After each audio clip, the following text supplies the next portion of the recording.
Well, hello there. I have decided, since I found something on the internet, it is a sort of a bread, a German specialty bread. It's called pumpernickel, the Westphalian recipe of pumpernickel, which I just love. This is a pumpernickel made, it's a bread made completely without yeast or any yeast replacement, no sourdough, no nothing. And to me it is the most delicious bread you can eat with some soft cheeses like a camembert or something like this. Well, I will start the preparation now. I will show you first what I have here on the table. Now on the table you will see I have here 400 grams of rye bread, rye flour, 400 grams. Here I got 200 grams of whole wheat flour. I put in a bowl.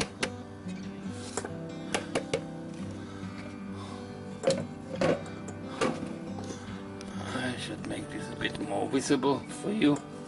Here I got 120 grams of bulgur, or well, something like couscous, is a cracked wheat.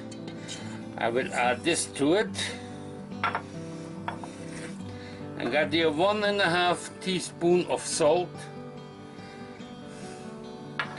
And now I will add a little bit, not because this recipe calls for it, but other recipes call for it. I will add 1 teaspoon of cocoa, fresh cocoa powder.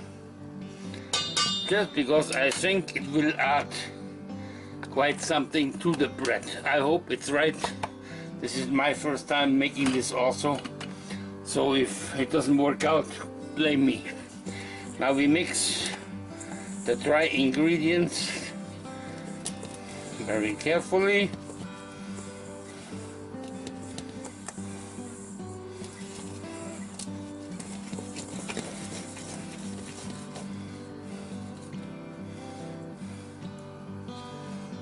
Here on the side I got molasses.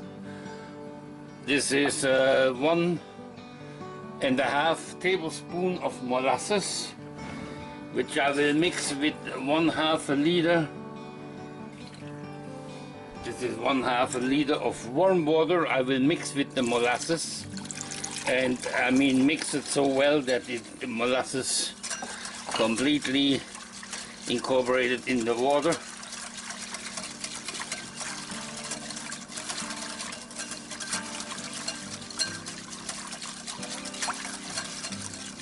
And now I will mix the liquid in to the dry ingredients.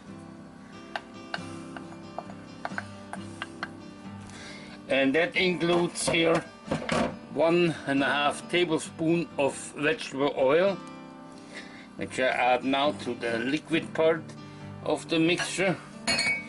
And now it is the job to mix it slowly under.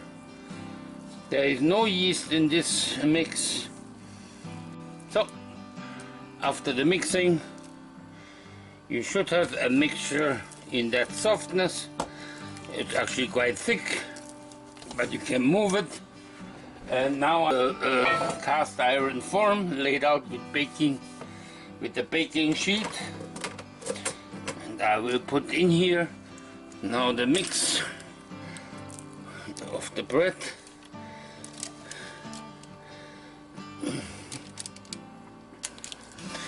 Pack it in very, very tight. Try to get all the air pockets out from underneath. I put a saran foil over it, a cling foil. This foil will be there.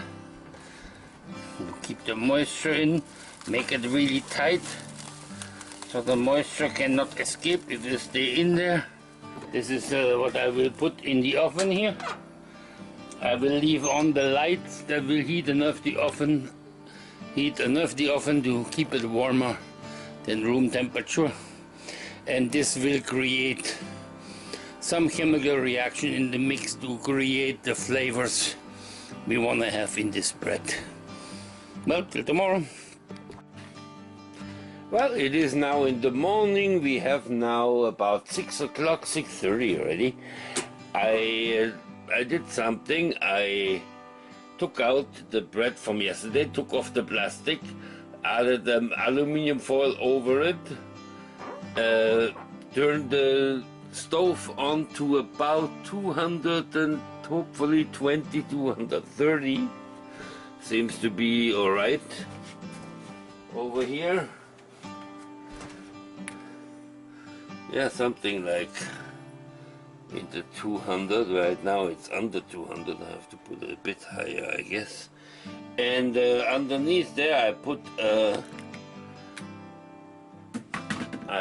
a tray of full with water to get some humidity in there. And now we leave it in for about 6 hours. Well, I just took out my bread. It came out very easy. It was in there for almost 7 hours. Actually, 6.5 hours. And then I took it out, took off the aluminum foil, and I put it back in for 10-15 minutes just to dry out on top a little. And I reversed it onto the baking sheet here. And this is how my bread looks like. It looks actually very, very respectable. Now I have to let it cool down, and when it's cooled down I will make another video to show you how it looks. If there is some funny things about those videos on the next day, it's simply because I keep forgetting to take video. I'm so excited, I open up the thing, take out the bread, and then I realize, damn it, I should have shown you. It is now the end of the whole show. Here's the result of my pumpernickel, and I must say it worked beautifully, just beautifully.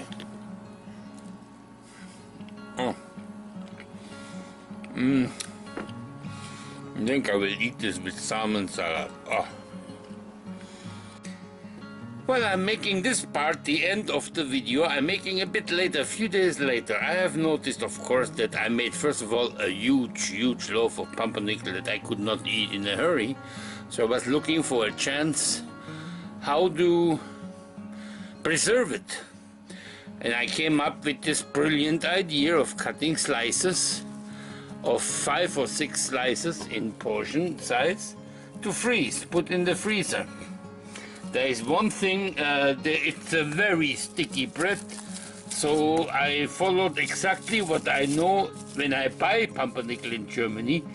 They put pieces of paper in between, so because the bread is very, very sticky and moist, it sticks together. So with this baking sheet, non-cling baking sheet, the ones you can buy now, it's a beautiful thing. I just took this out of the freezer. It's still frozen and it just comes apart. I have also noticed here, this was bread I put this morning and stood it up for about 2-3 hours to dry out on both sides. And now it has become bread-like.